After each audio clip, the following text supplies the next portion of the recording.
ಉತ್ತರ ಕನ್ನಡ ಜಿಲ್ಲಾ ನ್ಯಾಯಾಲಯದಲ್ಲಿ ಖಾಲಿ ಇರುವ ಟೈಪಿಸ್ಟ್ ಪ್ರೋಸೆಸ್ ಸರ್ವರ್ ಎಂಬ ಹುದ್ದೆಗೆ ಅಪ್ಲಿಕೇಶನ್ ಕಾಲ್ ಮಾಡಿದ್ದಾರೆ. ಒಟ್ಟು ಹುದ್ದೆಗಳು 26. ಉದ್ಯೋಗ ಸ್ಥಳ ಉತ್ತರ ಕನ್ನಡ. 19,000ರಿಂದ 42,000 ತನಕ ಪ್ರತಿ ತಿಂಗಳು ಸ್ಯಾಲ್ರಿ ಬರುತ್ತೆ ಅಂತ ಹೇಳಿದ್ದಾರೆ. ಟೈಪಿಸ್ಟ್ ಈ ಒಂದು ಹುದ್ದೆಗೆ PUC ಅಥವಾ ಡಿಪ್ಲೊಮಾ ಪಾಸ್ ಮಾಡಿರೋ ಅಭ್ಯರ್ಥಿಗಳು ಅಪ್ಲೈ ಮಾಡ್ಬೋದು. ಪ್ರಕ್ರಿಯೆ ಸರ್ವರ್ ಈ ಒಂದು ಹುದ್ದೆಗೆ 10th ಕಂಪ್ಲೀಟ್ ಮಾಡಿರೋ ಅಭ್ಯರ್ಥಿಗಳು ಅಪ್ಲೈ ಮಾಡ್ಬೋದಾಗಿದೆ. ಕನಿಷ್ಠ 18 ವರ್ಷಗಳು ಮತ್ತು ಗರಿಷ್ಠ 35 ವರ್ಷಗಳನ್ನು ಹೊಂದಿರಬೇಕು. SC ST ಕ್ಯಾಟಗರಿ 1 ಅಭ್ಯರ್ಥಿಗಳಿಗೆ 5 ವರ್ಷಗಳು, category 2A 2B 3A 3B ಅಭ್ಯರ್ಥಿಗಳಿಗೆ 3 ವರ್ಷಗಳು, PWD ವಿಧವೆ ಅಭ್ಯರ್ಥಿಗಳಿಗೆ 10 ವರ್ಷಗಳ ಕಾಲ ವಯೋಮಿತಿ ಸಡಿಲಿಕೆಯನ್ನು ನೀಡಿದ್ದಾರೆ. ಇನ್ನು SC ST ಕ್ಯಾಟಗರಿ 1 PWD ಅಭ್ಯರ್ಥಿಗಳಿಗೆ ₹100 ಅಪ್ಲಿಕೇಶನ್ ಫೀಸ್ ಇರುತ್ತೆ.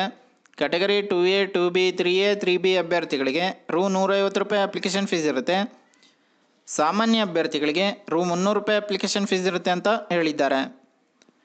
ಲಿಖಿತ ಪರೀಕ್ಷೆ, ಕೌಶಲ್ಯ ಪರೀಕ್ಷೆ ಮತ್ತು ಸಂದರ್ಶನ ಈ 3 ಸ್ಟೇಜ್ಗಳ ಮೂಲಕ ನಿಮ್ಮನ್ನು ಸೆಲೆಕ್ಷನ್ ಮಾಡ್ಕೋತಾರೆ. ಟೈಪಿಸ್ಟ್ ಈ ಒಂದು ಹುದ್ದೆಗೆ 21,000ರಿಂದ 42,000 ತನಕ ಸ್ಯಾಲ್ರಿ ಬರುತ್ತೆ. ಪ್ರಕ್ರಿಯೆ ಸರ್ವರ್ ಈ ಒಂದು ಹುದ್ದೆಗೆ 19,000ರಿಂದ 37,000 ತನಕ ಸ್ಯಾಲ್ರಿ ಬರುತ್ತೆ ಅಂತ ಹೇಳಿದ್ದಾರೆ. 20/6/2024ರಿಂದ 19 ಜುಲೈ 2024 ತನಕ ಅಪ್ಲಿಕೇಶನ್ ಹಾಕೋಕ್ಕೆ ಡೇಟ್ ಕೊಟ್ಟಿದ್ದಾರೆ.